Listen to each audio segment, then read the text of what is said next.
Hi everyone, Tony from Hack the Movies here, and today we're talking about 007, The World Is Not Enough. Is this the wokest James Bond? No, actually, is it actually one of his most underrated James Bond movies? Let's find out today on Hack the Movies. Tapes, we're talking about tapes. In my behind the scenes, I noticed they wanted to put a lot of like female stuff in this. I came up with that woke stinger in the beginning. Hello, how are you? I'm good. How's it going? I need you to do something very important for me. All right.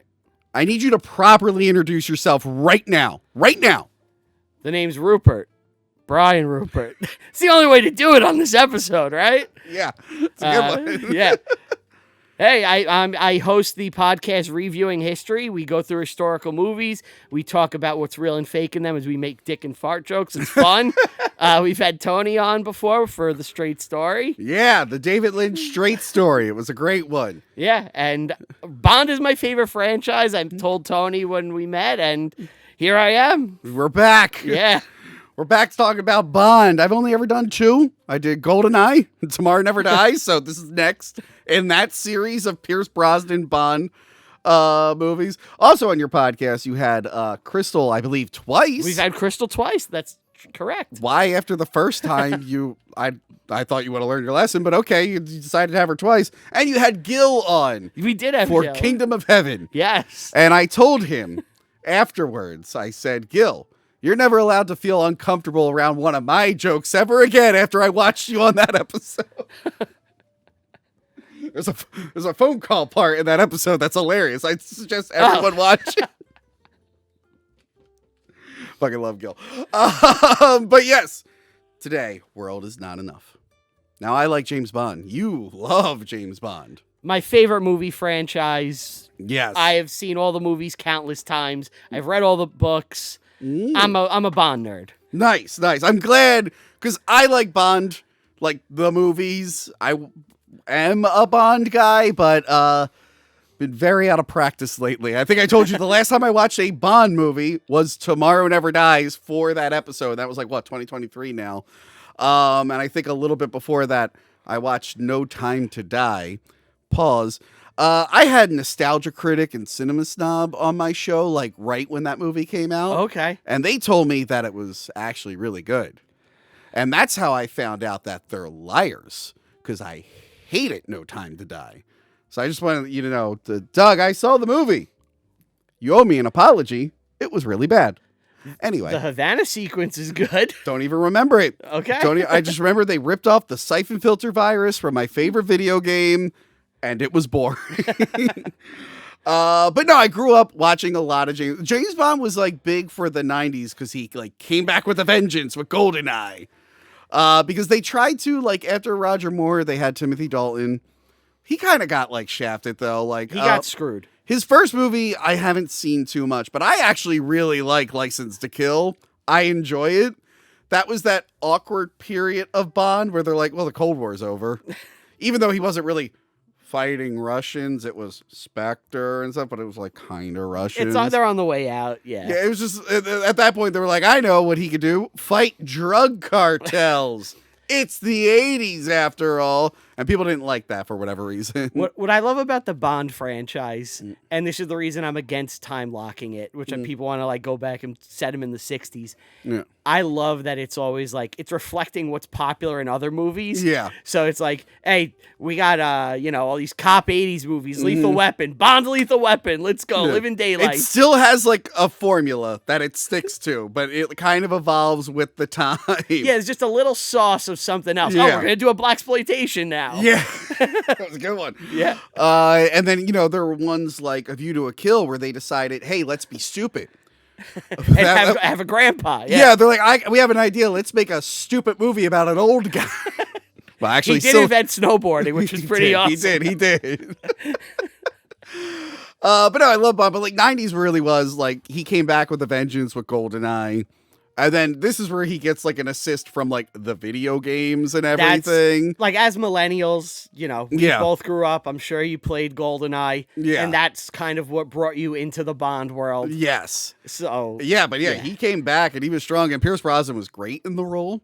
I think I said in my last episode, I love Tomorrow Never Dies. It's my favorite. It becomes more and more relevant now that we have AI tricking old people about the news, it's now more relevant about a media guy who's manipulating stuff. I'm just like, that movie will be relevant till the end of time. The only thing that was wrong was he wanted the right to print newspapers for 100 years in China. Just, Bond could have waited 5 years and that would have taken care of itself. Look. I mean, I'm sure he also owned TV stuff. He would have been fine. The radio and print, though, I think. I'm sure he would have renewed it to also be like online stuff. Look, he would have found ways around it. He was very thrifty, that guy. But yeah, surprisingly enough, this one I've seen the least out of the Brosnan ones. Okay. And I think the reason was I just didn't own it for years. Obviously, now I have this wonderful VHS tape. But I'm looking at my collection here. Like, I had GoldenEye and Tomorrow Never Dies, so I watched them a lot. Someone got me Die Another Day. And I watched it. I like that one, too. I mean, I like them all. As long as it's not your favorite. Yeah, that's why I'm saving Joey C for that episode so he can explain himself. Wait, Die Another Day is someone's favorite? Yeah. Oh, wow. Yeah, it's really sad. It's really sad.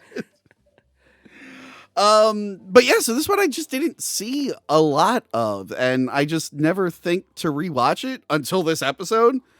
I've maybe seen this 2 or 3 times that I can recall, and literally before we shot this, before I watched it for this episode, all I could remember was the big buzzsaw. Yeah. I remember the big buzzsaw. I knew that boats were involved. And I remember the torture device with the bar in the back with of the his pain head. face? Yeah. Yeah. I remembered those things, and I remember people hated Denise Richards. Although watching it, I feel like she got too much hate. I'm like, she's no more or less dumb than any other broads in these movies. Exactly. She's like, I know, I was looking at some of the stuff, they're like, she's not a realistic nuclear physicist. I'm like, none of these people are realistic in these movies. Like, who gives a shit? She's there for 2 reasons. Yeah. And it's when her shirt is wet. Like, that's why I thought it was because she was able to have such good chemistry with a dinosaur and Tammy with a T-Rex. That helped. They thought she could bring that chemistry to this one. Oh, okay. Well, you had different ideas, I guess. Anyway, but I think I actually liked her defense where she's like, if I looked like a regular physicist, the guys weren't going to like that. She's like, of course I'm going to look like this, whatever. It's like, that's why you cast Denise Richards in a Bond movie. I have other issues with that character, but like the whole, like, she doesn't look like one. I'm like, who gives a shit? Who gives a shit? Also, but you were talking about Bond continuity. I don't really care about Bond continuity. Okay. Until Daniel Craig, it really didn't matter. You kind of just go into just assume every movie is its own contained universe. That's really the way to do it. Because it makes no fucking sense otherwise. I view it like a comic book with a floating timeline. Where it's something like that. There is a continuity, like, because they'll reference, like... Yeah, I know they reference it, but you don't have to, like, in your head, you don't have to consider it hard canon. No, I've never, in these, there's nothing where you're like, well, why isn't Bond, 80 years old or whatever? Yeah. You don't think like that, and you're like, okay, he was married. The events of the other movies did happen. Or they happened, it's a multiverse. I know everyone loves that right now. That really is my explanation for, like, the X-Men. I'm like, just assume every X-Men movie is its own universe where some of the stuff happened. Or else you're going to get very upset. Especially if you're now binging all these on Netflix. You're going to be like, how come Q keeps getting older, but everyone gets younger? I know people are always like, yeah, I wanted Bond to be a code name. I'm like, look, him just always using James Bond is a problem already, but like giving other people the code name is also dumb. Every time we run into one of these James Bond guys for like 50 years, there's a problem. Sometimes he's St. John Smythe. On rare occasion, he will actually use an alias. I don't know why he just doesn't do it all the time. So yeah, this film, it was the first Eon produced Bond film officially released by MGM. They put their brand, everything else before this was United Artists, I think. And then they came up with the idea a month prior to Tomorrow Never Dies. Barbara Broccoli. Broccoli? Yeah, they're the I heard it was broccoli. No, they're the family that brought broccoli to Americas. That's how they made their fortune. Oh, okay. Yeah, they brought it from Italy. Gotcha. Oh, Italians were behind on this? Okay. Yeah, so she watched a news report about, let me see here. It was on Nightline detailing how the world's major oil companies were trying to get control of an untapped reserve in the Caspian Sea in the wake of the Soviet Union's collapse. So people were trying to figure out how to make pipelines. She's like, I can make a good movie about a pipeline. People fighting over pipelines. That's a Bond thing, I guess. So I thought that actually was a pretty good idea. And then this is the first time Purvis and Wade get hired to write a James Bond movie, and they ended up writing or co-writing all the Bonds after this, even up till No Time to Die. They have their fingerprints on every Bond thing after, and you have to decide if it's the good parts or the bad parts that are Purvis and Wade, because you never know with those guys. Well, this one is 100% Purvis and Wade. This is so all I guess them. if you like this movie... Then going forward, you're like, I'm going to assume they came up with that idea. They looked for a lot of directors. Apparently, Peter Jackson almost got it. Almost got it, but then I think Barbara didn't like Frighteners. Yeah, she saw Frighteners. It was like, oh no, oh no. What was she thinking? Was she thinking he was going to put ghosts in the movie? I think she's like, oh, this is classless. You know, we're Bond. We need class. No, Yeah, whatever. But, I mean, this is the franchise that turned down Spielberg. Yeah. They wouldn't let him direct a movie. So. Well, yeah, and then I was reading that afterwards, Peter Jackson was like, they don't want, directors who were, too popular. Yeah. They want, directors that are up and coming. I feel like Sam Mendes, though, was pretty popular before they got him. They want you kind of, either on your way down or right before you get big. They look for that sweet spot. Yeah. Because I'm thinking Martin Campbell did some stuff, but then Bond was his big thing. Yeah. That's why they brought him back for Casino Royale. But yeah, I'm trying to think of big Bond directors that made a stamp, but they're all just kind of working man directors. Yeah, they're mostly working man directors. Yeah. John Glenn, here's 3 of them. You know? Yeah. And I think even Quantum of Solace, I think that director did the Kite Runner and stuff, and he made some really good movies, but they weren't big action flicks. No, they try to find unique guys. Sam Mendes, if I remember, he hadn't done any action stuff before Quantum. Not Quantum, Skyfall. Yeah. Well, didn't he do 1917? No, that was after, yeah. No, I'm trying to think before. Did he do Jarhead or something? Oh, he had done Jarhead, you're right. Yeah, so he did some. some. Not that you think of that as an action I don't think film, of him as an action guy. But he had something there. I don't even remember who did No Time to Die. I have no idea who did it. Cary Fukunaga. Oh, wait, I talked about him recently. He was supposed to do It. He was supposed to do the It movies. Oh, really? Yeah, he was attached to it, and then they just took too long, and they went with someone else. So yeah, for this one, they got Michael Apted. Yes. And apparently, because this one, they were trying to focus on the more feminine side of things. Woke. The world is woke enough. That'd be the new title, right? The world is not woke enough. And they had a good reason, I guess, if they were focusing on this more not really girl power, but the female characters have a little bit more to do in this. They than try other films, except for one who's just kind of thrown halfway in the film and is not interesting. But again, we'll get back to Denise Richards. Yeah. But the one character has a little bit more going. M plays a bigger part in the story, and Judi Dench is around more. She's not just dumping exposition. Yeah, that's what I'm saying. She was more integrated into the story. Yeah, and I believe every actress in his movies had been nominated for Oscars. That's what they said. So. What was it? Sissy Spacek nominated for Coal Miner's Daughter. Sigourney Weaver nominated for Gorillas in the Mist. And Jodie Foster nominated for Nell. They all got nominations, and Spacek even won. So they're like, well, look, if we're doing this guy has something going for him. We're going to get Dame Judi Dench that Oscar. We're going to get it for her. The world is not enough. Yes. That way, when she's older, she won't have to be a cat. Go back and watch our Cats review. Go back and watch the Cats review. I tortured poor Mersh and Royce with cats, even though it was Royce's idea. I get yelled at for it. But yeah. So when did you first see this? I saw this in theaters opening weekend. I was fully into Bond. I would record the 007 Days of Bond and watch like all the old ones all Nice. year. So when this is coming I out, used to love marathon and like on cable, just throwing on a random one. Yeah. oh, it's the best. And Yeah. then you have the VHS after that you're plugging in and you're watching the commercials. And My friend and I, we would like trade tapes and stuff with Bond. Yeah. yeah. This probably was my grandfather's tape. I feel like maybe 2 years after it came out, he ended up getting the tape. I didn't even think to rent this one. I don't know why this one was so not on my radar, because it wasn't like, it was a no hit. one had anything bad to say about it. Well, older people didn't like Denise Richards for whatever reason. But then I remember like popped it in, and I remember enjoying it. But I didn't really get the urge to watch it again for whatever reason. It just wasn't one that I wanted to watch a lot. But then I was watching it this morning. I'm like, this is actually great. It's actually really solid. I have always loved this one. It's my favorite Brosnan, one of my favorite Bonds.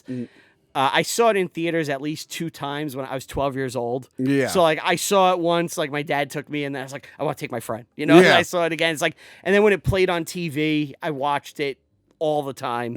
You know, I know this movie like the back of my hand. It's good. It's good. And yeah, that's another thing with the theater, because obviously when GoldenEye came out, I didn't really know what James Bond was, saw it on tape. But Tomorrow Never Dies, I got my dad to take me to see it, and we loved it. And like, this feels like something I should have wanted to see, and then didn't. But then I saw some of Die Another Day in theaters. I think, if I remember right, I had to look at the release date. Maybe I'm misremembering, but I think I saw 8 Crazy Nights with my cousin, which I reviewed on this channel. We interviewed the director of it. And I think we still had some time before we had to like meet up with my parents in the mall. So we went into the beginning of Die Another Day. He's captured by North Koreans. What the hell's going on? I was in suspense because I had to wait till it was on DVD to finish the movie, because I only got to watch like the first 40 minutes. I saw that 4 times in theaters. I was in high school, and I was like, I'm seeing Bond. Jesus Christ. What was I gonna say? I feel like these 2 middle ones kind of get overlooked. Tomorrow Never Dies, The World Is Not Enough, people don't really reference too much, because GoldenEye was so, even though this was huge, this is like one of his biggest ones. But like, everyone remembers GoldenEye as like his first one. It was like this big cultural milestone, and then everyone remembers Die Another Day for how insanely stupid it was. And these 2 are just kind of in that, for most people, they're in the okay factor. For me and you, we think they're better than the other ones. Yeah, it's funny. There's like this weird bell curve with like the Bond actors. Yeah. Where like the first movie is kind of like the one that a lot of people associate with them. But the third one, I feel, is when they usually nail the role. Like Connery gets Goldfinger. Craig, for most people, it's Skyfall. For Brosnan, for me, it's this. Yeah. You know, like, it's like he knows exactly how he's doing Bond now. Yeah. You know? Yeah, they eventually figure it out at that point. But yeah, let's get through this film. Oh, yeah, let's do it. Of course, we open up with the gun barrel opening. You always need the gun barrel opening in the beginning. That was a problem I had with Craig's later ones. It was always like they put it at the end of the movie, or they try to get cute with it. Just give us the... But I liked what they did in Casino Royale. Oh, with the shot? Yeah. And I'm like, oh, that would be a cool way to modernize, where if every single time it's like that. But then, no, they didn't do that. They just put it at the end of the movie. And I'm like, no, that's dumb. Put it in the beginning of the movie, you dumb assholes. This is stupid.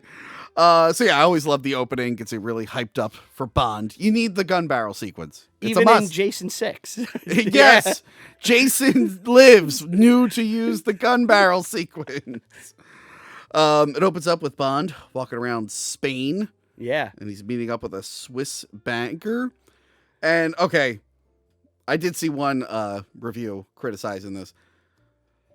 The one-liners were a little much in this, and some of them are groaners. But I did like that he does this thing where the lady banker's like, would you like to check my figures? And he's like, oh, I'm pretty sure they're perfectly rounded. And I like that even she just looks at him like, what the fuck?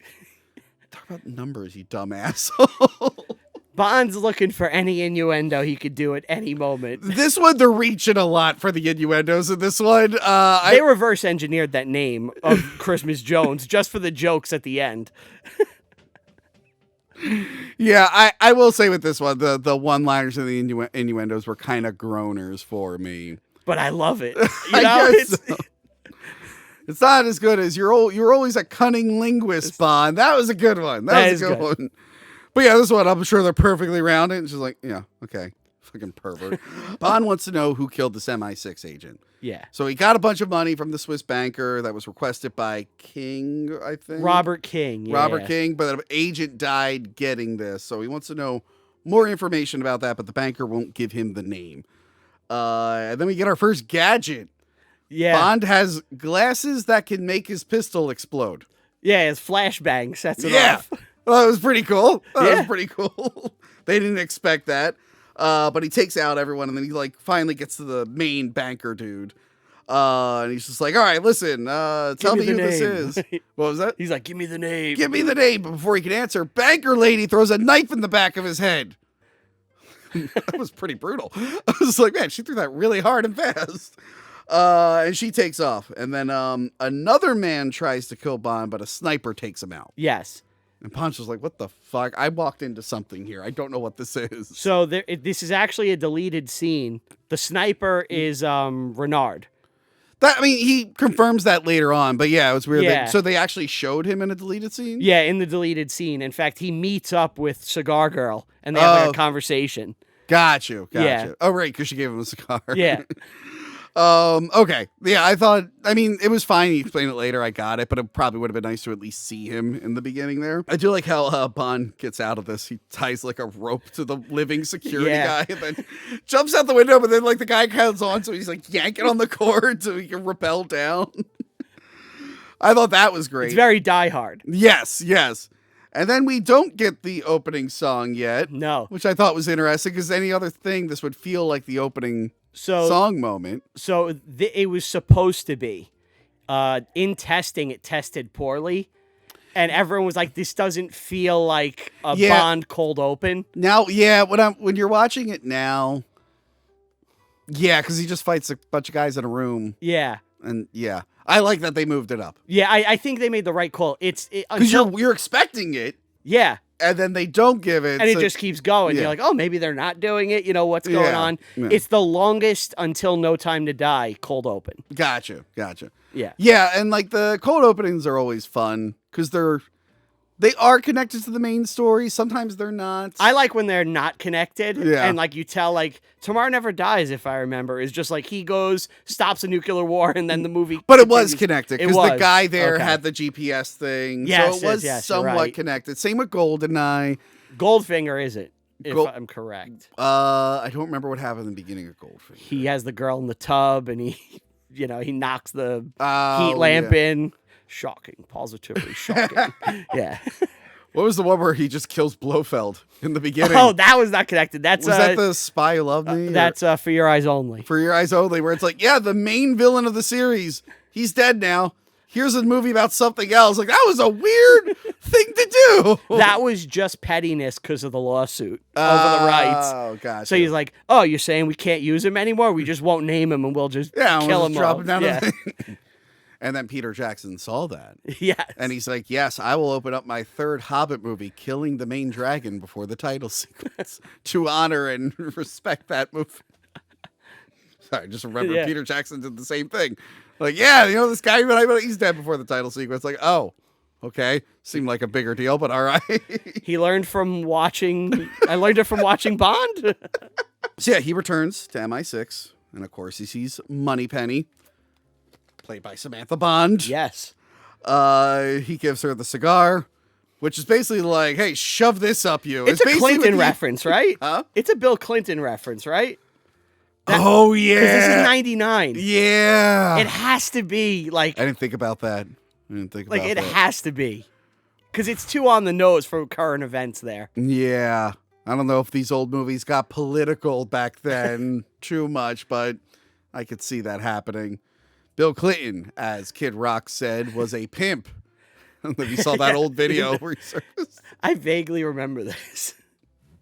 Kid Rock, he's doing great right now. Right now. Look, He's still relevant. all I'm saying is, it's fine if you're going to lip sync. Can you try to match it up with the audio? Can you not take breaks while your song is still singing and your mouth isn't moving? And then did you see any of that? No, I didn't watch it. Any of his performances lately, he's like, bro, he's clearly lip syncing, but then he just stops, and it's like, You gotta fake He it a does little. one of these, holds it to the crowd. Yeah, like we all know you're lip syncing, but like usually you gotta like put on a little bit of a show. And he's just like, I'm not gonna do this part. What the fuck? Anyway, so yeah, Bond meets up with them and he sees Robert King, Yes. who's like an old friend of hers. They went to like law school together. Sure. He's a new person that a main character knows. He's going to die. And they're talking about the attacks on the pipeline, but then as Bond takes the drink, because he just given all the money Yeah. to MI6. They're sorting it. Yeah. They're sorting it. So his hand was on the money, and then he touches the drink, and he knows it's fizzling. And he's like, oh, no, there's something up with that money. Yeah, he doesn't know what it is, but he's like, oh, shit. Yeah, he's like, we got to stop King. So they're like running. And I love like Q's just like, whatever, it's a normal day at MI6. Yeah, I love he runs through and they're like doing tests on shit in the background. So yeah, he's just taking off. He's looking for King. King's pin has like a radio frequency that triggers the money and just blows him the fuck up. Just annihilates him. But as a backup, they made sure to send a sniper on a boat. Who happened to be right where that hole is. Just knew exactly where that hole was. Knew it was going to be strong enough to make a hole. Just knew it was going to be there. And it's Cigar Girl, and Bond is like, I gotta get her. He's like, I remember her. I'm going to get in this experimental rocket boat. Stop! You didn't finish! It's a very tiny experimental rocket boat. And then we get a boat chase. I love every second of this. Look, at one point, the boat's going way too fast, and it's straight up like capsizes, and he doesn't have a window on there. No. And I'm like, he's dead. I'm like, I don't know how the stuntman got out of that. I love when this is a Brosnan ad lib, when he fixes his Oh tie. my, yeah. So he's chasing her all around. At some point, she stops. She has like a torrent. She's like shooting him, and he ends up using his boat to destroy it. But yeah, she goes. She makes it in time for a drawbridge, and he has to go under the drawbridge. Yes. He's adjusting his tie underwater. It's a perfect, like comedy Bond beat. Like Roger Moore could do that. It seems like a little weird like when he got out of the water, maybe. I know like he did it. It was really cool in the tank when he did it. Yeah. Like even like Craig later on when he jumps on the train and fixes his his collar. cuffs, yeah. It's weird that it was underwater. Like who are you trying to look good for underwater? So it makes it so funny though. So she causes a huge explosion. Yeah. By the way, awesome. I love the stunts in these movies. They're fantastic when the boat is on the ground and they're running around. And they were in like real places. Yeah. They looked great. There's like a cameo from a 1990s reality TV British star. You know when he goes by and he's soaking those cops giving the parking ticket? Yeah, I saw that. Yeah, that was good. Apparently one of those guys, there was a show in like the late 90s in England about these cops who go around and like give tickets and put boots on cars. Oh, it's like our the parking wars that we had. Yeah, about the Philly Parking Authority. So it was like one of those guys, and that's funny. And they soaked him with the water, and British audiences loved it. It's funny because we did Red Eye recently, and apparently the Homeland Security guy's head of security was like a second runner-up on Survivor season 2. So I'm just reviewing these movies that have cameos of reality stars. You're in a certain time period. Yeah. I love that he's beeping a horn to let a restaurant know he's going to drive through, and I'm like, you're going way too fast. You're going to kill all those people in there. But that is a very Bond thing. Oh yeah, there's deleted scenes too of like there's a guy drunk who's oblivious to it. There's way more extended footage of this, but they cut it down because like this is already a long cold open. Yeah. So he ends up chasing her to that big dome. What was it? The Millennium Dome? Millennium? Yeah, I think that's the name of it. I think that was what it was. And she decides she needs to get away. She's now on land. She's like, I know what I'll do. A slow-moving aerial object that's literally rainbow woke. She's in her pride-colored hot air balloon. That's when I turned the movie. Yeah, she's like, I'll get away in my slow-moving, like real easy to shoot down getaway thing. I'm so dumb. But he like attaches to the thing, hurting his shoulder. But he basically tells her like, stop, I'll protect you. And she's like, no, not from him. No one can protect me. I need to blow myself up. Yeah. She blows herself the fuck up. And then he lands on top of the dome, catches himself, hurts his shoulder even more. And then we get the intro. The credits. Which is garbage. I forget the name of the song. The world is not enough. It is just called that. Yeah, yeah. Because sometimes it's not the title of the song, the movie. Like Octopussy is all time high, and what is it? Spy Love Me is Nobody Does It Better. Nobody Does It Better. Yeah. Yeah, it always annoys me when it's just not the name of the song. I'm not a big Garbage fan, but it's a solid song. I like this song. I think this is the best Brosnan song. You know, like GoldenEye. GoldenEye has never like hit for me. Yeah, Tomorrow Never Dies is pretty good. I like Tomorrow Never Dies. That would be number 2. Yeah, I don't know. I have to hear them all back to back, and so they're all better than Die Another Day. We'll Die Another Day I think I'll die another day. You finally get Madonna, and she pumps out that garbage. It has one of the best lines. Garbage did better than this. Has one of the best lines in any song though, when she just randomly goes Sigmund Freud. Why? Why are we giving a shout out to 19th century psychiatrists? It'll always be better than the Jack White Alicia Keys one, which is one of the worst songs I've ever heard in my entire life. Anyway, so we get a lot of liquid ladies in this opening title sequence. Oil. Yeah, looking like oil. They usually have some kind of theme with the plot. Was Tomorrow Never Dies had all like the technology stuff and the X-rays. Yeah. And GoldenEye had all the fall of the Soviet Union imagery. Yeah, with the gold. Yeah. I love these. These are like works of art unto themselves. Yeah. Casino Royales was so good with all the cards and shit. That was so good. It's like the most underrated opening. It really is. That and the Chris Cornell song Kicks Ass. It's so good, yeah. So we cut to King's funeral. Yeah. Bond is in a cast. And I forgot Colin Salmon is in these movies as Charles Robinson. He lets him know that King's daughter is attending, and she is Electra King, played by Sophie Marceau. Marceau. Yeah. Who in America we know from Braveheart. Yeah. And that David Spade movie, Lost and Found. I was trying to think of like what movies do I know her from? Looking at her IMDb, I'm like this. Braveheart, Lost and Found. Everything else is some French shit. Yeah. I don't know any of her other movies. She's good in what she's in, though. Yeah, she's good. She's good. She's our Bond girl. She technically counts as... There could be more than one Bond girl in the movie. I count her as the villain. Spoiler! I know, sorry. But sometimes there's overlap, right? Is Grace Jones technically a Bond girl? He did hook up with her. I'd say hench person? But is the henchwoman allowed to be a Bond girl if he hooks up with them? What is the criteria to be a Bond girl? So the way I do is every movie has one main Bond girl. Okay. And that's usually who he's with at the end of the movie. Okay. And then there's other girls he encounters along the way that, they could say they're Bond girls, but they're not the Bond girl. That's kind of how I always viewed it. Okay. Let us know in the comments. What counts as being a Bond girl? So yeah, she's very upset, probably because her dad was blown up. And they meet at the Scotland branch of MI6, which of course is in an old castle. Reminded me of Skyfall, right? A little bit, yeah. A lot of this movie sets up Skyfall, I feel. Like, they take beats from this. This movie also feels like a different, unrelated franchise. An entry in a different... I'll talk about it at the end.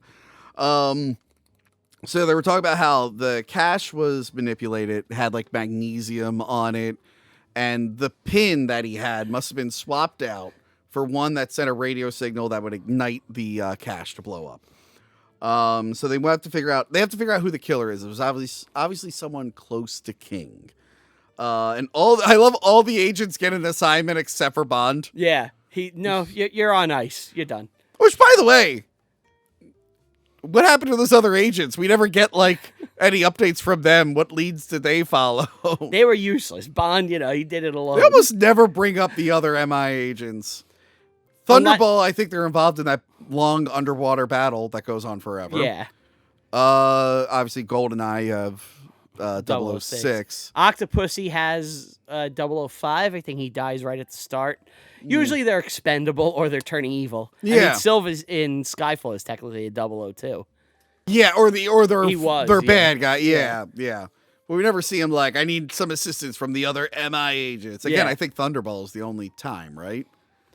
I think Because he has so. that big meeting with all the agents, and I assume those are the guys. I just remember Thunderbolt had an underwater scene which just went on forever, Thunderbolt's not one of my favorites. which I think they remade as an unofficial Bond movie. Never Say Never Again. Yeah. Connery's like, I gotta get it right this time. So yeah, he's very upset that he wasn't cleared. Yeah. Well, there's only one thing to do now is get clearance, Oh right? yeah. He's got to go meet up with the thankfully hot doctor. Do you know her name? No, what was her name? Molly Warmflash. Of course, it's Yeah. Molly Warmflash. Yep. Or Warmflash. I think it's probably Flesh, right? It makes more sense. We have to look this Yeah. up. Hold on. World is not enough. Well, you're right. Warm Flash. Flash. Why wouldn't you just do Flesh? You know? Because in a franchise, Hot with, Flash, I guess. in a franchise with names like Pussy Galore, that would be too on the nose. And Holly Goodhead. And Yeah. Holly Goodhead would be too on the nose. So yeah, he seduces her to get the clean bill of health. And I'm assuming after the events of this movie, M fired her. And he ruined her life. But he has like a dislocated collarbone that sometimes will come into play in When this it needs movie to. when it needs to. Is there in Die Another Day? Do they show like some kind of injury from him there?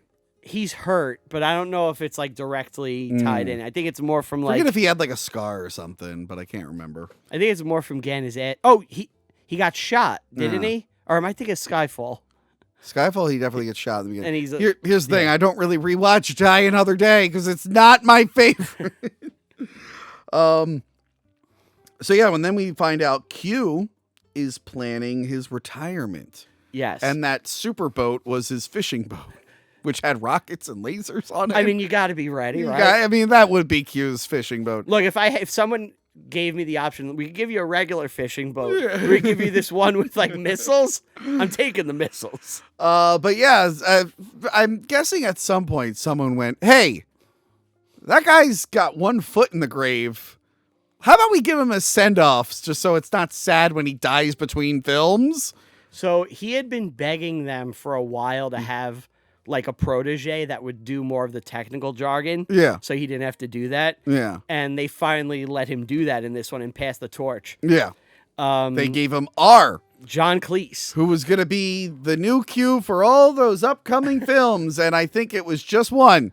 And I think one of the video games has an R in it. Yeah, he got the video game work. Agent Under Fire. Do you like that game? I love that game. That's my favorite Bond game.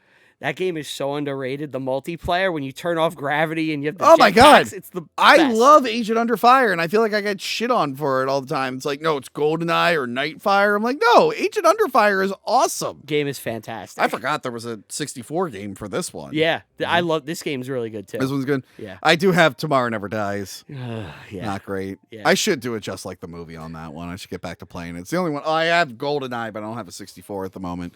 But yeah, Tomorrow Never Dies. Love that movie. Not a great game. No, the game was definitely, even disappointing as a kid. The skiing section. Yeah, that's Yeah. rough. Anyway, so yeah, John Cleese, who I love. I great love comedian. Python. Yeah. I got to see him do his one-man show years ago at Parks Casino. It was really funny. And he would have been, yeah, he's a good replacement for this. He's perfect. Fortunately, they just didn't use him going Yeah. forward other than one movie. But yeah, he's showing him his new cool car and then his jacket that turns into an inflatable bubble. How do they always know they're making him a gadget that's going to be used? So I love when, as a kid, I would always think of this. I'd be like, how did they, know that? Like, that would be just the thing Bond needs. Yeah. And I think you could always tell when it was like they wrote themselves into a corner and they're like, okay, let's go back to the scene. This is the most clear example of that. Like, well, how do they survive this avalanche? All right, we gave them a gadget, and they go back and... Well, I mean, it'd be weird. It'd be better if they showed like several other gadgets that he doesn't use, and you're like, okay, one of those will be used. I think what was weird was GoldenEye. Like, I think they tell him everything about the car, and then he just doesn't use the car. Yeah. He just drives it normally, and it's like, why did they tell us all the cool stuff that can do? It doesn't do anything. Yeah, that was a really weird moment. Like, when's he going to use this? And, Yeah. Yeah. This is when he was rocking BMWs, right? Yeah, he was on, I think, This is the last movie of a 3-movie BMW deal, I believe. Okay. Yeah. Okay. So yeah, he tells him how the car works. He shows him the big inflatable bubble. It's a very comedic moment. And then Q descends into hell. What I love about this He's is like, he's having escape. I love the Bond franchise. I love these movies. His last lines on film are, I'm going to tell you 2 things I've never said to you. Always have an escape plan. It's like, you've never said that, ever. He said it off screen. Yeah. We don't see all of his adventures. Okay. We don't see what happens when Bond just goes in there to write up reports and has lunch with Q. We don't know. You think he's just hanging out? Like, what are you up to, Q? Yeah. Where's that movie? Where's that movie in between the big adventures? I totally love it. In the books, like, there's chapters of Bond, like, doing paperwork. Yeah. Like, he's like, this is so boring. I've had friends who love James Bond books, and they're like, yeah, the movies are very different. Like, I think in the books, like, unless they retroactively gave him gadgets later, but I feel like the early ones, he doesn't have cool gadgets. They're more, like, tactical, like, like From Russia with Love, like the briefcase. Isn't he, like, jealous of the Americans' gear in the books? I heard that from people. It could be in one of the, like, later ones that they do, but I don't think in any of the Flemings, at least not that I remember. Ah, okay. With that good old Felix, his American friend. So Bond is doing some research. This actually is fun. He's doing some detective work. Yeah. He learns that Electra was kidnapped in the past by that Renard guy. Yep. And she escaped by killing her captors. And anyone with a brain watching goes, bad guy! Yeah. That's the bad guy! But, Bond... Bond touches the screen. He's trying to, like, wipe the tear off her face. He's such a simp for broads. Like, he really gets a soft spot for her quick in this. That's why he doesn't like... What's his deal with Moneypenny? He likes to flirt. Yeah.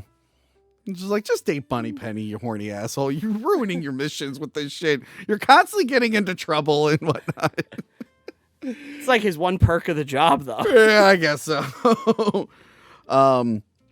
So Bond tries to learn more. But he demands M tell him more. And then she's like, I'm sorry, when did you get cleared? He's like, don't worry about it. Don't worry about it. I'm cleared. So apparently, explain to me what happened. So she was kidnapped by the terrorists. She was kidnapped by Renard. Yeah. And then they reached out to the father and they were like, give us, $5 million or whatever it is. Yeah. And M had the father not give the money. Yeah. Because she was trying to get Renard. Yes. So rather than him just pay and it be done, they held out and, he cut the piece of the ear off, which we see. And, yes. And that is what started the resentment with Electra and her father. Gotcha. And M feels bad about it. Yeah. Like, in hindsight. I fucked it up. Hindsight. Probably shouldn't have done that. Oops. Those sins of the past surely won't come back to bite me. M, you have a lot of sins of the past. They always come back to bite you.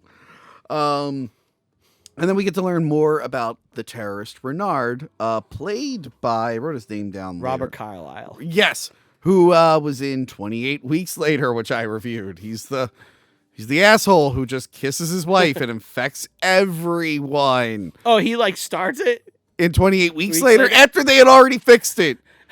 You ever saw those movies? I saw 28 Weeks Later once. Yeah, he's the I don't dad. remember that one. They find the mom and they realize she has that where she can carry the virus, but it doesn't affect her. Okay. And he's so wrapped with guilt because he left her that he kisses her, even though he really should know better. And then he infects everyone in the new colony, and then nice. And then it cuts to years later. Cuts to years later, and Ray Fiennes is dancing naked with a big zombie friend. It's a whole thing. I still got to watch that new one. It's fun. It's fun. So they found out that someone shot Renard, and the bullet went deep into his head, but it did not kill him. He will get stronger every day of his life until the day he dies. Because he can't feel pain. Yes. Which is so stupid. I had that problem. I mean, luckily it was a comedy, but that movie last year, Novocaine. Oh, yeah. Where he's like, I can't feel pain. I'm going to put glass in my... I'm like, eventually you want to be able to use your hands. Even if you can't feel it, you've damaged yourself so much. Eventually your body just stops. You're going to have blood loss. Yeah. Yeah, you're going to have blood loss. You're going to have infections just because you can't feel it. Eventually you have so much nerve damage. Like, even if you can't feel it, you're done. You're dying. I want to know what round he was hit with that still is slowly moving through his I head. couldn't get a magnet to pull it out. It's like Iron Man shit. They're like, there's just so many metal fragments, we can't get it out. So yeah, that's like his thing. The villains usually have some kind of physical deformity. Yeah, a hook, you know. Except for the guy in Quantum of Solace, because they wanted to say he was scarred on the inside. Are you talking about Dominic Green or Elvis? Dominic Green. Okay. Yeah. You don't remember the beloved henchman Elvis? No. Who wears Jordans? That's his attribute. The movie was bad. People, I feel like people are pretending to come around on that one. I'm like, that movie was bad. Writer's strike bad. That was a writer's strike movie. It only works if you watch it directly after Casino. If you do it as one marathon, Yeah. it works as like a coda to the epic. That's the only way it works. No. no. It actually ruins Casino for me. I prefer it didn't exist. I was actually annoyed in Spectre when they referenced some of that movie. I'm like, nah, let's pretend that one didn't happen. Oh, and they have like the picture of him on the wall. Yeah. Dominic Green worked for me. Everyone did. Yeah, apparently everyone did. So they think Electra is the next target Yeah. because it was someone who was close to Robert King. So it must be someone who was close to Electra. It's definitely not Electra. No, it couldn't be. And she's overseeing the construction of her pipeline, her family's pipeline. And then Bond goes to Azerbaijan. Yes. He goes there. And then, of course, we see a helicopter carrying a giant buzzsaw, which I was looking at this. I'm like, how does it land?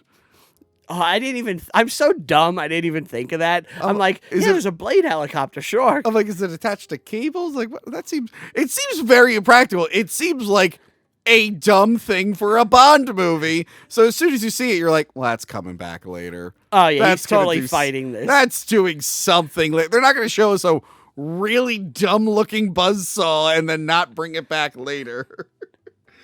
The locals are not happy about this pipeline. They're very upset about it. And then Electra shows up and... Because they want to, like, dig it through their temple. Yeah.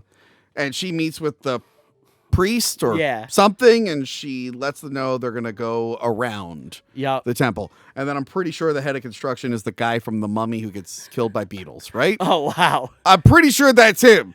I was looking, I'm like, you're the guy who gets the beetle The in his head. scarab in his head, yeah.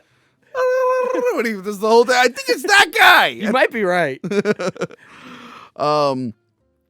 So Electra shows him the plan for her pipeline, and Russia has their own pipelines. Yeah.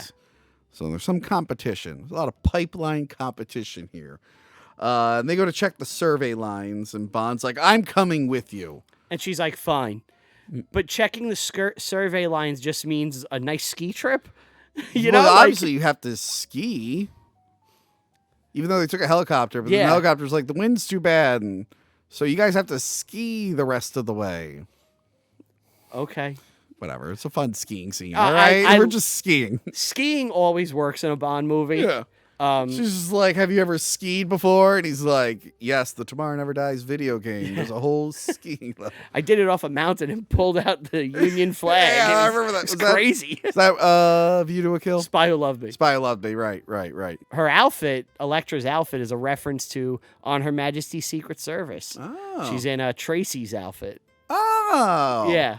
I mean, again, a lot of the older ones I have not seen in a very long time. This has a couple of On Her Majesty's nods. Well, the title comes from that. Exactly, yeah. Because it's, I think he makes a joke about it later, but it's a legit thing. The world is not enough is his family's motto. Yeah. There's a real guy, Thomas Bond, Mm-hmm. who's like, some like 17th century English figure. Yeah. And eventually when he wrote the On Her Majesty's book, they tied Bond into that Yeah. lineage, and they made that his family motto. That is Yeah. the guy's real motto, That's though, funny. That's which is funny. cool. Yeah. And now it's in this. Yeah, Our Majesty's Secret Service was like good, but everyone's just like, but Connery's not in it. But what's his face was good, and I think the story is his agent screwed him over. His And- agent gave him bad advice where he's like, Bond is dated, like this is like the old ways, like, this is swept up in the hippie movement. You got to go do Universal Soldier. That's like where the future is.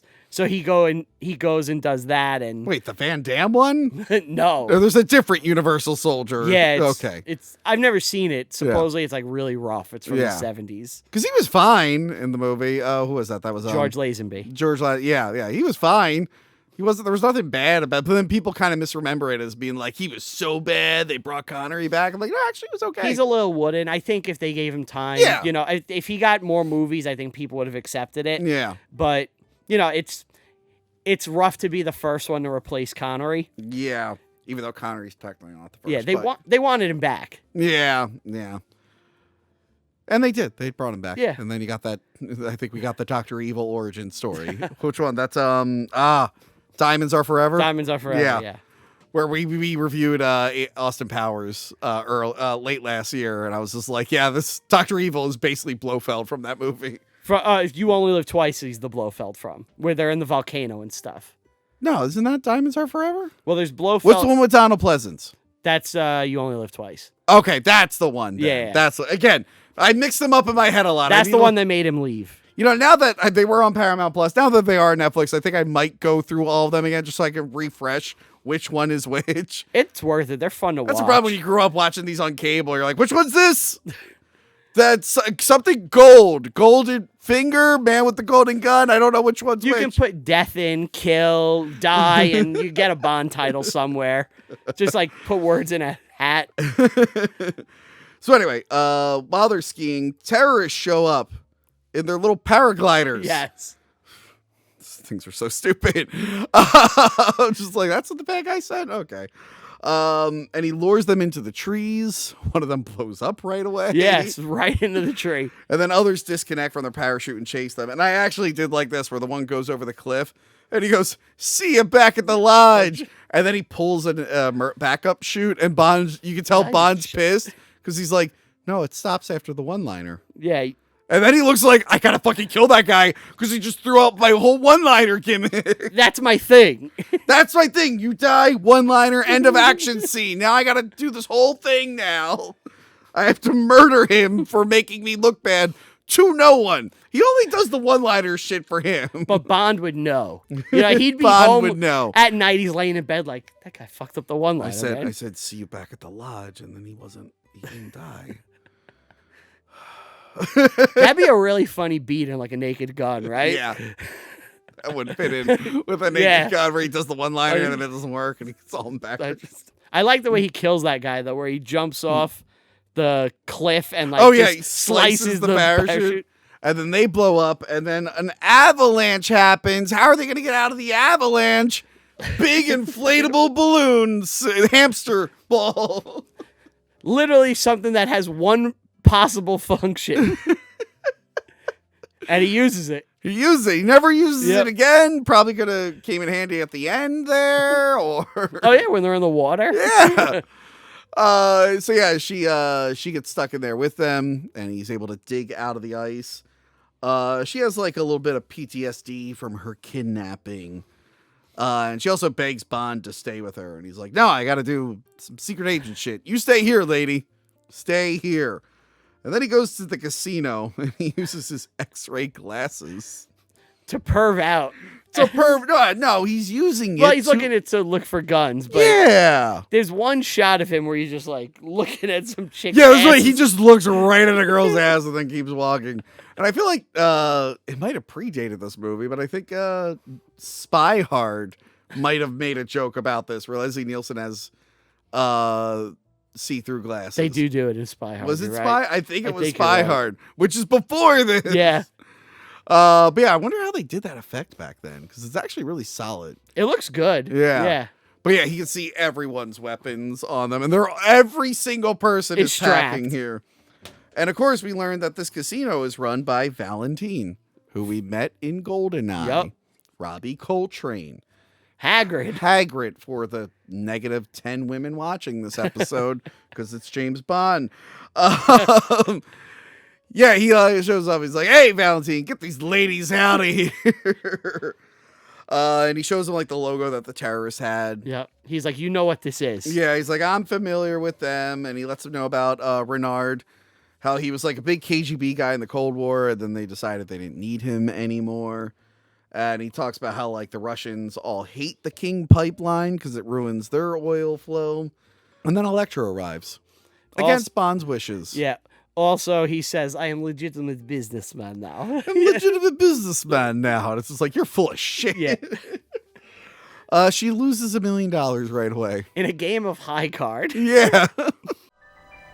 It appears that you have been beaten by the ace of clubs. You could tell they're like, we're not doing blackjack any games. Yeah. When they adapted this for the novelization, they played like games for an hour of her losing. Okay. But this, they're like, yeah, just fucking let's Boom, move there on. you go. Yeah. My ace beats this.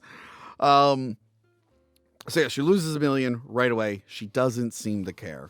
And then Bond asks about her security, and she's like, I gave him the night off. Cut to Renard meeting at the Devil's Breath, which is just a forest that has constant fires. It's a real thing. Okay. I may have just stopped, but for years there was like this flaming pit of like due to a gas leak. Okay. Somewhere, and they shot it there. It's like their Centralia.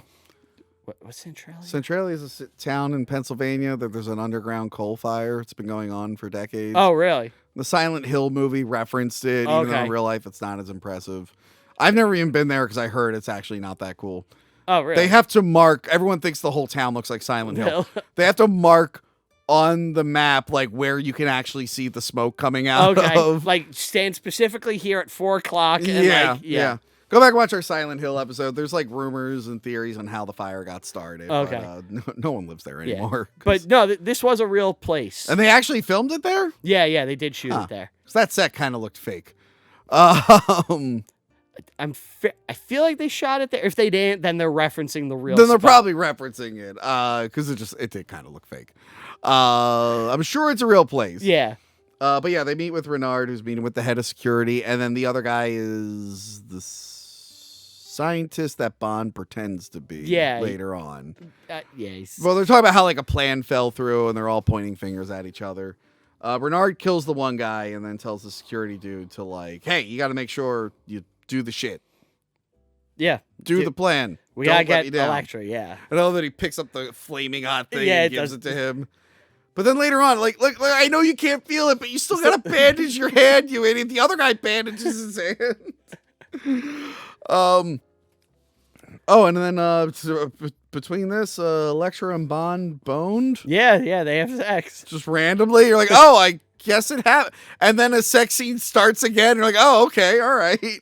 Usually we get to see at least the beginning. It just cuts to them in bed. It's a really weird thing where like there's almost no setup. He like turns her down at one point at the casino. Yeah, he's like, oh no, I would never do that. And then there's a point where she like invites Bond up instead of like her head of secretary. Yeah. And Bond like does a smirk like, you know. And then it just cuts and they're banging. Yeah. She tells him that she escaped by seducing the guards. Yes. And then grabbing their gun and killing them.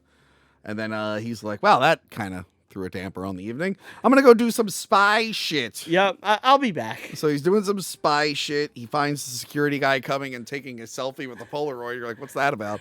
He finds the dead body in the trunk. And I like that he hitches a ride. When the guy opens it up, he's there. And he like kicks him. Yeah. Just kills him, takes his badge. And then fucking a Russian guy shows up who should be more suspicious. It's like, I thought so-and-so was here. He's like, no, change of plans. It's me. He doesn't think to go like, should I call this in? He's like, all right, get in the plane, guy. I never Give me met my before. Jordans. Or, you know, he gives him like Oh, shoes. yeah, that was like what's in the package. It's like, it's Jordans that they're all wearing. It's like, oh, cool. Yeah. Because they really wanted those shoes. So he boards the plane, and they're going to Kazakhstan. Yes. And he makes his little fake security badge. Yeah, to where they're testing weapons. aren't they disarming nuclear weapons? I think they're disarming nuclear weapons, so there's plutonium there. It's like a whole thing that and they're there's like doing. an impartial commission there. Yeah. And then close to an hour, I timed it like 57 minutes in, is where we meet the Bond girl, Denise Richards. Yes. Which I guess, because knowing the twist, it made you want to think the other girl was the Bond girl. Yeah. Honestly, you probably don't need a Denise Richards character. I feel like they just were like, we need to have a good girl at the end. But you really don't need her that much. Well, they're like, we need Bond to bang someone at the end. You Yeah. know, It's just anyone. That doctor from earlier. Who gives a fuck? So yeah, he meets up with her, Christmas Jones. I love Christmas Jones. Christmas Jones. She's not into men. The guy that Denise Richards would never sleep with in a million years. Let's Bond know, like, don't worry. She turned me down. She wouldn't be into you. And Pierce Bond- Brosnan. Yeah, like, you only are, like, the most handsome men to ever live. I love in that guy's mind. He's like, me and you, we're exactly the same. If she turned me down. You don't have a shot. Yeah, I love Bond just looking at it. It's like, that's when you really know, like, you can't be more stuck up to say that to another person. Like, you may as well just go, I'm better than you in every regard. You'll never bang that chick. I couldn't. I'm going to start doing that at bars Yeah. now. I'm going to go up to guys like, hey, don't even bother. She turned me down. Yeah, just go home. I'm going to find like the most jack guy. Like, don't worry, buddy. She turned down a king like me. Don't even waste your You time. don't have a shot. Just ruin everyone's self-esteem. And then I'll start going around and be like, hey, ladies, not interested. Don't even come over to say hi to me. I'm good. Get kicked out of every fucking bar. Do not let this man in. So he enters the mines and he finds Renard there. Yep. Then Renard reveals that he used Bond to kill King. He's like, I wanted you to live because I knew you'd bring the money back. He's like, also, thank you for bringing that plane to me. And Bond's like, shit, I'm in something that I didn't realize. Yep. I love this moment where Bond puts the silencer on the gun and he's like, he's just going to kill him here. He's like, I'm ending this. Yeah. He threatens Electra. Yep. But then they all get caught by security because Christmas Jones is like, what's his face? He's supposed to be a 60-year-old man. He's not 60, but the picture she's holding is a different man. Like, I love that the age was the problem. Like, no, Yes. the age wasn't the problem. The problem is that's just a different guy. Like, you could have just said, you're not this guy. You're not 60. It would have been funnier if it was like a black guy. You're not the right age. This is the blackest guy. It's really funny because, like, Pierce Brosnan at 60 didn't look that different. He didn't really look much different. Yeah. He's aging very gracefully. Yeah. He's a silver fox now. Good for him. So he tells them that the bomb is being stolen. They don't believe him. And Renard's like, get the plutonium out. Get out of there. Look at this asshole. Yeah. But eventually Renard starts killing everyone Yeah. except for Christmas Jones and Bond, of course. Well, they're trying to leave them behind, right? And Yeah. they're shutting that gate. Yeah, they're shutting like the emergency thing. Bond uses his little watch to Batman out of there. It's so cool. Like, they don't build up his watch at all in this, and like it has a light built in, and Yeah. it's like standard issue grappling hook now. Oh, that's right. It had LED lights Yeah. that lit up the thing. Yeah. Which also reminded me of Agent Under Fire. Oh, shooting the totally. thing. Yeah, it just has a grappling hook. Yeah. At this point, it's just like, we know he has a watch. We know it does Yeah. a thing. I think realistically, it would just rip his arm out of his socket. Well, maybe if he's holding it like this, you know. Couldn't do it with the other Yeah. shoulder, which the bad guy. So the bad guy quotes Electra. Yes. And then hurts his shoulder. So he's starting to think something's up. Christmas Jones does some science on a generator to open up the doors. Renard makes it to the elevator and he points down to the bomb underneath the elevator, and then Bond. I love this. The zip line's weak. In a movie with so many good like studs, the slow moving zip line was really bad.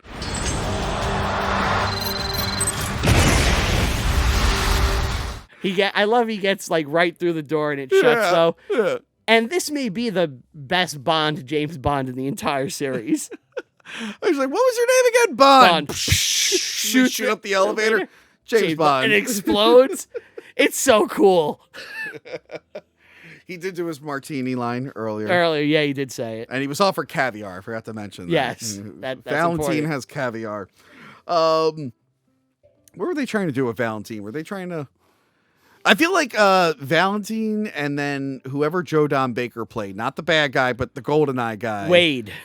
I think that was like the replacement for Felix. Yeah, In a lot of these movies, they give him like an ally / mentor. It's usually like Felix. It's usually Felix, but sometimes it's like... I liked Wade. I thought Wade would be in more. And they did too. And they're like, you're done. Yeah, you're done. And I think they wanted Michael Madsen. I think if they kept going in that direction, they yeah, because then he becomes like the American dude Yeah. afterwards. Yeah. No, because I guess in continuity, poor Felix got his legs tortured ripped and got off. his legs ripped off on his wedding day. Holy shit. Poor fucking guy. The other Felix, I guess, had a more graceful exit out of the series. He just drowned in a boat. In Yeah. a sub, yeah. Yeah, he didn't get his leg bitten off by a shark on his fucking wedding day or whatever. The whole base explodes. Yep. Everything explodes. Everyone's fucking dead. And the bad guys got the plutonium. They got the plutonium and they got away on the plane that they came Yep. in. So Electra calls M and tells him that Bond is missing and that her head of security is dead. And then she asks M personally to be there because she Yep. trusts her. You only fucked everything up before. I totally trust you. Bond shows up suspicious of her because Renard knew so much about him. It's like he knew about my shoulder. She's like, you were at the funeral. Everyone saw you in a sling. He knew where he could hurt me. Yeah. I love how he says that. Yeah, where's Brosnan from again? North Ireland. Yeah, it seeps in there. I once love in a when while. it slips through. He and I had a little chat this morning. Knew all about us. Knew about my shoulder. Knew exactly where to hurt me. What was it? Was it GoldenEye, the line everyone makes fun of? Buy a pint. She denies the accusations. She's like, I didn't do any of that. Fuck you. Yeah, she has a whole bunch of excuses, and he's like, Yeah. all right, I guess so. She also gets word that more of her men are dead. And then Bond tells M that Electra might be the inside woman. And he's saying this to the female A M. woman would never do that. It's like, imagine if they made this movie today. Imagine Oh. if they made this movie today. It would end with Bond killing himself and just, she's right. And they would justify like Yeah. it was okay that she did Yeah. that. What a girl boss. Yeah. Oh, I can't wait for the next Bond movie. Oh God, they were already getting bad, but now what's the new deal now? Like, Well, they're The owned by Amazon, yeah, so so they can just do whatever they want. they can do whatever they want. It's Denis Villeneuve. Oh yeah, I like him. He's doing it. I think Stephen Wright is the name of the director. It's the guy who did Peaky Blinders. Okay, Yeah, so he's writing it. Villeneuve's directing, I like him. and we'll see what happens. He's hit or miss though. I really like his Dune movies and Prisoners, and I I hated Blade Runner 2049. So I just think he's gonna continue the Craig tone, where I wanted kind of more return to like fun. You know, that's yeah. I'll give it a shot. I'll treat it with an You'll give it a open shot. mind. So many people want Christopher Nolan. I'm like, I feel like he's done so much Bond type stuff already. He doesn't need to. Yeah, I feel like he did enough. I feel like I know what his Bond would be. Yeah, it would be Skyfall. They kind of ripped him off a little bit. So I'm Yeah. just like, I feel like we're good. I kind of like that he does his own thing and adds Bond elements to Give it to like Edgar Wright. You know, that'd Yeah. be interesting. That would be cool. He needs a win after Yeah. Running Man. I liked Running Man. Yeah, I was really, really bored. Really? Well, Yeah. again, I read the book right beforehand. It was Okay. way more accurate than I thought it would be. Yeah, I looked up and supposedly it's accurate to the book. Yeah, But until the third act. I know the Arnold one. Yeah. So I was like, Well, the Arnold one just uses like the theme and the idea, not exactly. And the it's fun, elements. you Yeah, know? Yeah. I didn't mind the new Running Man. It was okay. it was a movie. It was you a know. fine movie. Look, I saw it. It wasn't it the had worst my thing. twin brother Glenn Yeah. Powell, who I'm exactly alike. Me and him. If a girl turns me down, that will definitely turn down Glenn Yeah, if Powell. he couldn't get with Sydney Sweeney. Yeah, because I we mean, all if you couldn't get with Sydney Sweeney. we all know that Glenn Powell is like my twin brother because we were both in The Dark Knight Rises in small parts. Oh, yeah, I always forget he's in that movie. Yeah, yeah. And in Twister, he sells a shirt with his face on it, and I sell a shirt with my face on it. We're the same There you person. go. People Parallel always, lives. when I saw Running Man, I had to go in disguise because I didn't want people to think Glenn Powell was in the theater with them. So yes, there's a problem with the pipeline, Yeah, and they deduce that Renard planted the bomb in the pipeline. he's going to blow it up. to ignite the oil and also put plutonium to radiate it. I guess Yeah. that's a problem. Luckily, Christmas Jones happens to be there, and she can disable the bomb. That's her job. That's her specialty. That's her job. Feel like it could just been Bond on the radio with that. Yeah, tell me how to do it. What was the Robinson guy? Could just be like, Bond, you have to do this. They take a sled into the pipeline and they meet up with the bomb sled. I love this. This is so cool. The green screen's a little rough here. The blue screen's here a little rough. I think it rough. looks pretty decent, considering when it was made. Look, it's not as bad as like the hamster balls and Mortal Kombat Annihilation, but it's still pretty rough. It's not as bad as the Die Another Day tsunami, wind tsunami thing. Yeah, that one's bad. But yeah, so they connect with the bomb. She's able to mostly disable it. She gets the plutonium out, but it's only half the plutonium. Someone tampered with the bomb. Someone tampered with it. They like removed stripped all the screws so you couldn't undo it.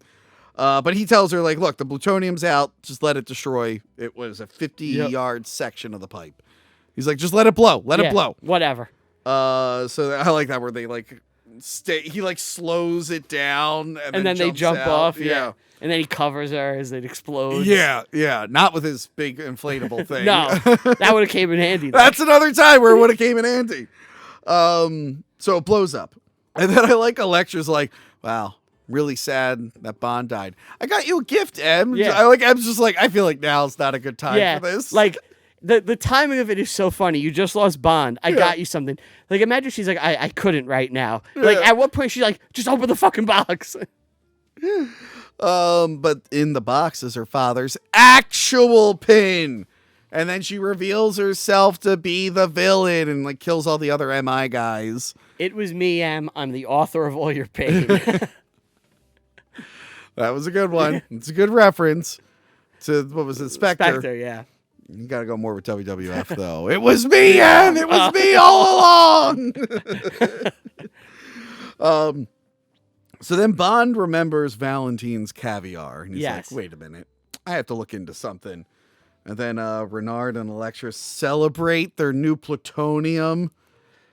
They're in love. Oh, he mentions Stockholm Syndrome earlier. Yeah. So the idea is that she got Stockholm Syndrome and ended up falling in love with her captor, Renard, and now... And then she turned it on him, and now he's a simp. Yes.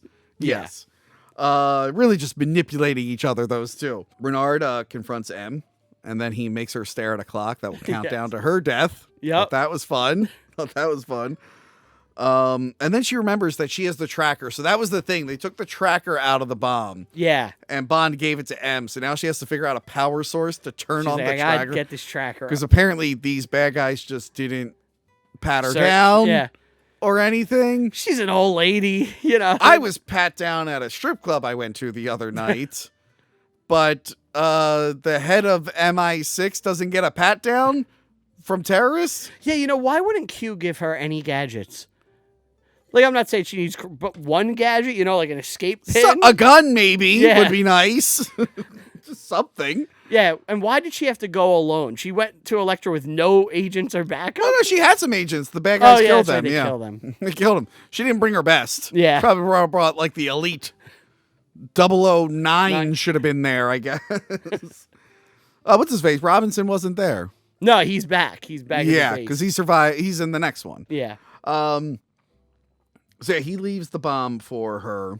She tries to get like that stick to fish in at some point. Yeah. Renard is jealous that Bond is a better lover. Oh yeah, she's like masturbating with the ice. Yeah. I have it here. Ice shit. Look, what the fuck is she doing? And he's like, he's probably better than me. I'm like, yeah, because he can feel things. Yeah, he can know what he's doing. Yeah. Like, you're impotent, dude. Yeah, sorry. Bond cucked you. Yeah. Even if you beat him, you already lost. He's all sad about it. I was like, well, I mean, who would have thought you survived getting shot in the head? It's unfortunate, buddy. I'm sorry. But yeah, he's taking it very personally. Bond arrives in town, and he sabotages Valentine's caviar factory. Fucks his whole business up. To get his attention. Then we learn here, they don't learn it yet, but we learn that his security is working with Electra. Yes, And they betray him. He sees like the car and he like calls them. Bond threatens Valentine. Yes. Who was unaware of the bomb. Basically, it's just like, you got to tell us all this shit. Why did she lose $1 million to you? What was the reason? Yeah. But then the buzzsaw shows up. I love it. This was in the game, this was such a cool, like, boss fight. Oh, I never seen that. Yeah, you fight the, why did they send the buzzsaw? because he's in a wooden factory. Bring, like, just a bazooka. Just shoot them. The buzzsaw just seems so impractical. I love what it cuts through the car. Yeah. So yeah, the buzzsaw is chasing around. There's other helicopters there too. Yeah, he blows up one and then gets sliced. Bond outruns the Blade, and by the way, the Blade, it's like, because it's following him on this like pier or whatever. It's like, Bond, you can just move to the side. It can't really turn that fast, and you can just go back. By the time it like gets out of the pier, you could be gone. I'm like, I feel like this is actually a really easy, slow-moving target to dodge. So yeah, I love that he accidentally kills a guy opening up a door. Yeah. The guy, whoa. He like opens up a door, gets out, the guy like falls down. Like Bond didn't even know that guy was there. Valentine and Jones fall into water. Yes. Which I think is all the caviar, actually. Yeah. And the helicopter explodes and all the buzzsaws go fly everywhere. Yeah. So yeah, Valentine starts spilling the beans that he has like a nephew. He runs like weapons or whatever to her. Yeah, he's in the Russian Navy. Yeah. But he funnels weapons to Electra. Yes, and it's in Istanbul. He's got to go to Istanbul. Then we see like the submarine arriving and at Renard's Island. He's got that little like a lighthouse thing. Maiden's Tower, it's called. Yes, and Electra plans to nuke the existing pipelines. Yes. So all the oil could be run through her pipeline. No one would ever suspect her company of having done this. I guess when you just have that much oil money, no one can afford to call you out on it. Russia would totally just be like, well, I guess all our oil is done. Our economy is fucked. I guess we just got to learn to deal with this. They'd let her get away with it. Yeah. So M powers up the tracker. And Yeah. they were able to find her location. But this is when Valentine's guard leaves the bomb, which I realized I ripped this off of my old show, Mummy Cop. I didn't even realize that's where I got it from. But there was a scene where District Attorney Dracula's assistant, Renfield, leaves a suitcase. Oh. And then they both leave, and they leave the suitcase in there with the mayor and Mummy Cop and the chief of police. And they're like, wait a minute. And they look at the suitcase and they blow up. I apparently subconsciously stole it from this without realizing. It's a good beat. It's a good beat. I mean, it's been done in other movies too. But the fact that it was specifically a suitcase, I'm like, oh yeah, I did that. Renard and Electra say goodbye to each other. Yeah. Because they know this is the end. He's like, all right, I'm going to go, I guess, nuke myself for you. Blow myself up for you. And they say goodbye. And then Electra confronts Bond. And she sends Jones to Renard for some reason. So he has someone to kidnap later, I guess. Maybe for the nuclear stuff? I don't know. Yeah. The world is not enough, he says to her. And then, I love that name drop, though. Yeah. Well, he's on, we didn't mention, he's on the pain chair. Well, now she puts him in the pain chair, which is, it straps him down. There's a big bar. And if you turn this crank, it screws a bar into the back of his neck where, assumingly, it'll just crush his throat at some point. Yeah, he's getting an asphyxiation boner, I think. It's like she's grinding on him. And this is like, I love Brosnan's pain face. Yeah. This is the king of it in every movie. Just So she talks about how she ended up manipulating Renard. And then she shows her ear. So since she's the bad guy, she has a physical deformity. Yep. They worked it in. And she hated her father for not rescuing her and wanted the oil for herself. Yep. And then Bond asked for one last screw. Of course, a crank joke. But Valentine to the rescue. He survived. He's so badass when he shows up. Where is he? And he sees the hat, and he's like, he knows his nephew is dead. He gets shot by Electra, but luckily he has a secret gun that he uses to shoot Bonds. The cane gun. Yeah. I love this moment, too. Yeah. Where, like, he aims it at her, and... I forgot he died. Did he die? You know, I mean, They never brought him back. Yeah, I guess. I think you could have though. Maybe. You know. Yeah. But whatever. Yeah. As far as we're concerned, he's dead. Yeah. Um, I do like when he shoots and it hits like Bond's cuff. She's like, "Wow, he really hated you." but Bond breaks free, and Electra runs away, and she's confident that he won't kill her. Oh, I love this moment. Yeah. She's like, Wait, I love that. Before we get to that, so because she yells, she's like, "You'll never kill me in cold blood," and he's chasing her. He sees M. He's like, "Oh yeah, M, bang, get out of there!" And then he runs back, and he just spends 5 seconds rescuing M. I love this moment. She's so cocksure of like her manipulation skills. He gives her one last chance. He's like, "Call it off," and then she goes, "Dive," and he just shoots her right in the chest, point blank. Dive, Bond!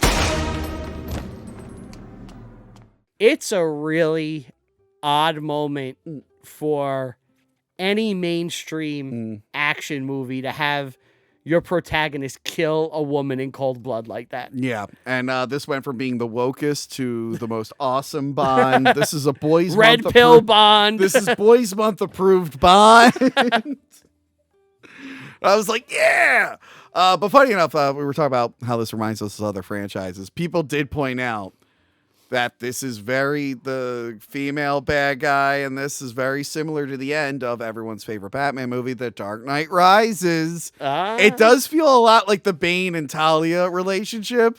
Yeah, He's you're going right. to die with a nuke. She's revealed to be behind it all. But Nolan is a big Bond fan. Holy shit, you're right. He ripped off The World Is Not Enough. He made it better. He made it better. He made it better. He put it in the best Batman movie. Am I in World Is Not Enough? No, I'm not. Oh, I thought. But I am. You weren't playing Bond? No, I am in The Dark Knight Rises, though, so it's objectively better. I think we can all agree. And if you ever want to be invited back on the show, you will agree with me right now. Oh, yeah. But yeah, when I was watching this, I'm like, because I remember like that was like a bunch of Bond fans pointed out, like the memories came back to me, like, oh yeah, I remember people saying this was a little like World Is Not Enough. Which, for whatever reason, is the least memorable Bond, a Pierce Brosnan Bond for most people. I can't believe, like, I didn't put that together, because it's so clear. Yeah. I mean, different enough, obviously. I mean, but the pain. Yeah. You know. Yeah, one dies. They die in the wrong order in the other one. Yeah. But yeah, so she's dead. And then he has an awkward moment with her. He, like, touches her. It's interesting because it's like M comes up and misses it, and it's from M's perspective, the shot, and she just sees Bond like touching her. He did it in the last one with Terry Hatcher. He like kisses her like way too intimately after she had been dead for a while. Yeah, it's 2 movies in a row where they have him like rub his dead lovers. Yeah, it's weird. That was awkward. And then he jumps into the water and chases a submarine. And James, I mean, I would have just been like, call in an airstrike. But he's like, no, there's another lady on there I got to rescue. I got to save Christmas Jones. Fuck her, call in the airstrike. But they come up with a reason why Well, I think it would go off or something. Well, no, I think he mentions later on that like they need to raise the sub so the satellite can find them. But at that point, he could have just been like, there they are.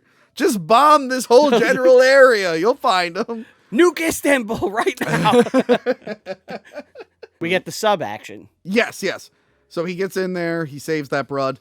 I love all this sub, inside. The sub stuff is fun. He goes to, like, sink it. Yeah. He goes to raise it, and then the controls get shot, and then Denise Richards is like, so we're going up? He's like, nope, something happened. They're, like, diving head first. The sub crashes into the floor, and it starts to flood. Renard locks himself into the reactor. He's going to set that shit off, even though he's not where he should be. I guess he's in like a weapons area of some But I mean, sort? like, where was he supposed to detonate this stuff? I guess the plan was to launch it up, right?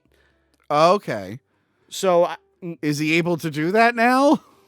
I'm not sure. Is he just going to blow it all and say, fuck it? Yeah.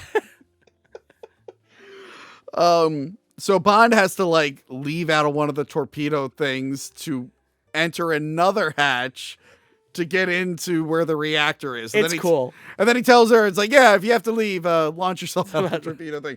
Exhale on your way up. I'm like, I feel like you got to do a little bit more than that. You're going to get the bends or some shit.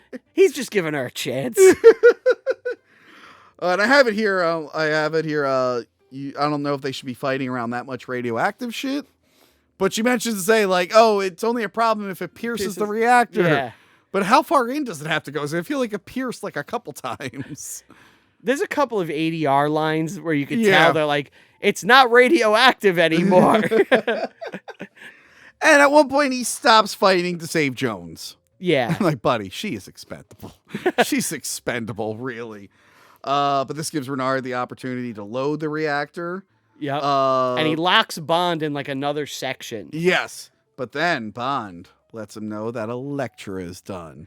He can't feel physical pain, but you know what he can feel? Emotional pain. There, and he loses. He's like, no, my love. Yeah, Bond, it's the wrong time because Bond kind of has him and he's like almost winning. Yeah. And he's like, oh, by the way, I killed Electra. And he's like, nah. So he loads the rod in, and like Bond attaches a hydraulic to a tube and then ejects the rod, which... I like his one-liner here, though. What does he say? What was the one He line? goes, she's waiting for you. And he looks and then he fucking launches it at him. And it goes through Renard. Shoots through his stomach. And then what's her face is like, look, none of it's radioactive, so it's not going to be nuclear, but it's still going to explode. And she's like, I can stop. And he's like, nah, just get out of here. Let's just get the fuck out of here. It's not nuclear anymore. We got to go. It's not nuclear. Let's just leave. I like seeing explosions, actually. I mean, you probably shouldn't leave all that plutonium down there, but whatever. I'm Once sure it blows up, yeah, it won't be a problem. So they eject out of the torpedo, whatever, before the sub blows, and then they return, or M returns to the Scotland division. Yep. And Bond is celebrating Christmas in in Turkey. Well, ours, like, let's look for, like, their heat signature. Wait, hold on. Pun after pun after pun. I Oh. always wanted to celebrate Christmas in Turkey. You didn't unwrap your present. Then we get them using the heat signature, and they find Bond in bed, and then they see her show up. And then again, the very dated reference, like, oh, it must be a premature millennium bug. I love it. Remember Y2K, guys? Yep. This And- is if Y2K happened, this would have been one of the last things to happen. Because this was like late November 99. Yeah. And then Bond says, I thought Christmas only comes once a year. And then the movie ends. Da-da-na, da-da-na. The puns are such groaners. The puns are groaners. Okay, so this one, I like it. I actually love like it. it a lot. I might actually rewatch this now when I go through a Yeah. Bond phase. Denise Richards is weak. And not for all the reasons people complain about her. It's just, I feel like her character could have just... They didn't know what to do with her. Yeah. Like- she shows up really late into the movie. And they hint at like more of a backstory to her. Yeah. But they never flesh it out. There's never like, I became a scientist because my father died, Yeah. whatever, like anything. But she's like, I have a past. And it's like, Well, like the two previous Bonds before this, there was the hacker girl. So he needs her for her Yeah. hacking skill. She was uniquely qualified to deal with the GoldenEye thing. And then there was the Michelle Yeoh. Yeah. She was like involved in like, she's basically the MI6 for Hong Kong. Yeah. So there was stuff there and they were all introduced early. She just shows up smack dab in the middle. She's not very charismatic. She's just kind of there doing science jargon. And then she's the Bond girl at the end. She is dressed like Lara Croft, though. She is. That goes a long way for me seeing But this it was just a weird, because they made what you thought was the Bond girl into the bad guy. Yeah. They thought he needed a second girl. I think Which in I- 99, let's say they erase her from the movie and she's not in it. Because I feel like R could have been on the radio and walked him through some of the stuff. Yeah, I if you're doing this movie now, Yeah. they probably don't include her. Or Because they're not worried about Bond banging a chick at the end. Or introduce her early so Yeah. she feels like she's there and just doesn't show up randomly. They're just really worried about protecting that twist. Yeah. You know? Yeah, but once, I mean, it was pretty obvious. Oh, yeah. I don't know if anyone was shocked by the twist. I mean, I was when I saw this. Maybe a kid will be shocked by the 99, twist. you know? A kid and a woman might be shocked by this twist, but guys like me and you, I've seen enough movies now. where it's just You like know? bad guy, Yeah. bad guy, 100% the bad guy. But no, it's solid. It's solid, and yeah, it was his biggest Bond movie at the time. I think. I feel Yeah. like they all got bigger and bigger as they They went. all outgrossed each other. Die Yeah. Another Day was the highest grossing at the time. Like, it was a hit. Like, it's only in hindsight where people are I like, think that was because it was also the 25th anniversary. it was a 25th anniversary Yeah. Bond. Wait, was it 25th? No, it had to be over. Yeah. 40th. 40th Because anniversary. 1962 is the first one. Yes, Yeah. yes. So yeah, that was like a big anniversary one. I mean, they have all the callbacks in that. You know, they have him smell Rosa Kleb's shoe. anyway, no, this one's fine. This is fine. I wish more people talked about it.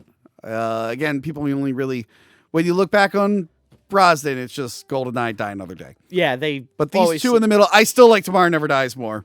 Tomorrow Never Dies is awesome. Movie fucking rules. Look, I love them all. The helicopter motorcycle chase. Come the It's fuck sick. on. I mean, when he jumps over the blades. Yeah. Oh, Fucking awesome. It's incredible. Go back and watch that review. It's awesome. But yeah, they had like cool effects. They still felt like Bond movies. You don't get a wacky secret base in this one, really. No. There's the underground stuff, but that doesn't Well, really you get belong to Maiden's the Tower, you know. Yeah, but that doesn't really feel like... It's not crazy. Yeah, it's not the big satellite. It's not the super submarine spy boat Yeah. thing. It's not the Ice Palace. It's not the Ice Palace. Say what you will, it's a lair. It is a layer. It is a layer. It still has all like the beats that you have to hit for a James Bond film. And yeah, it's good. It's a good, solid time. I really, really liked it. And I hope you guys did too. Brian, Yes. where can we find you again? What was that podcast? Check me out, Reviewing History. We go through historical movies. We talk about what's real and fake in them as we make dick and fart jokes. I'm also on the podcast Tell 'em Steve Dave. From time to time, I do video work on their Patreon. And Reviewing History has a Patreon if you want to check that out, where we go through non-historical movies and we get to talk about things I actually want to talk about, like horror movies and Have stuff. you done Bond on there? Not yet, but I've been talking about introducing it. You So, should. Yeah, You should. I think it's going to happen. 'Cause you can work history into that. I mean, it's always tied to what's going on. Yeah, it's you always know? tied to what's going on. We could talk for an hour about the Y2K paranoia with this movie.